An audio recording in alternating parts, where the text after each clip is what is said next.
Welcome to Stories That Speak Today, where we take a fresh look at old stories from the Bible and discover how they still speak to us today.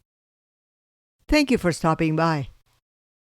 In this series, Grace in the Cycle, we're exploring what it means to stay when leaving would be easier, and how God's grace meets us in that choice.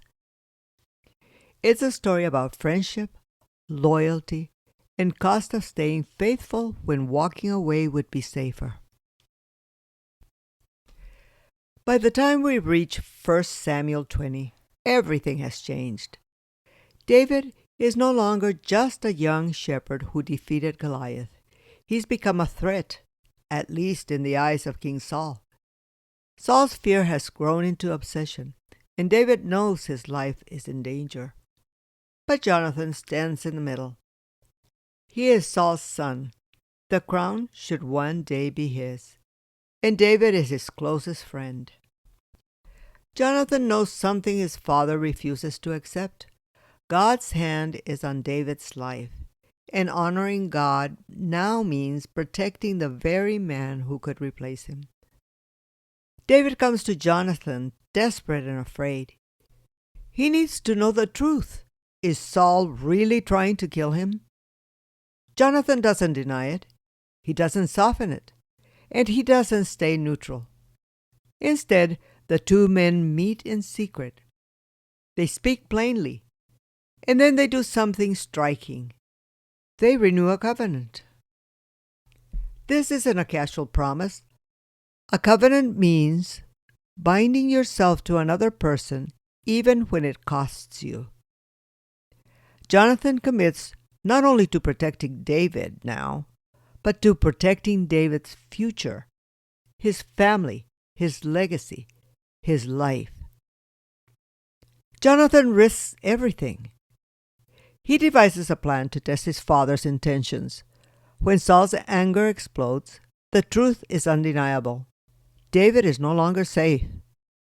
Jonathan goes to the field where David is hiding. He gives a signal they had agreed on. David must flee. No speeches, no long goodbyes. Just two friends standing on the edge of loss. They embrace.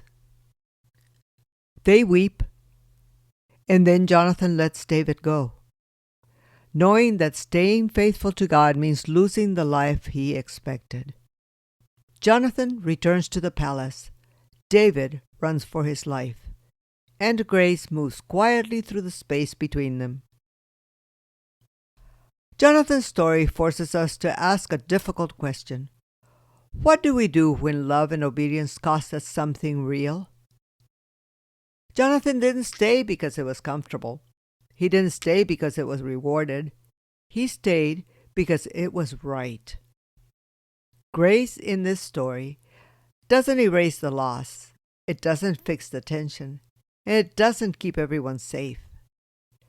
Grace shows up in the choice to love without holding on, to stay faithful even when the outcome hurts, to honor God when it means releasing control. Some of the hardest moments in life come when we realize that staying doesn't mean staying close. It means staying true. Will you pray with me? Dear God, thank you for the quiet examples of faithfulness we see in Jonathan. Teach us to love with courage, to choose what is right even when it costs us, and to trust that your grace is present in the losses we don't understand. Help us stay faithful wherever you have placed us. Amen. David and Jonathan's story is found in 1 Samuel 20. Next time on Stories That Speak Today, we'll hear the story of Deborah and what it means to stay when your voice is needed most. Until then, may grace find you right where you are.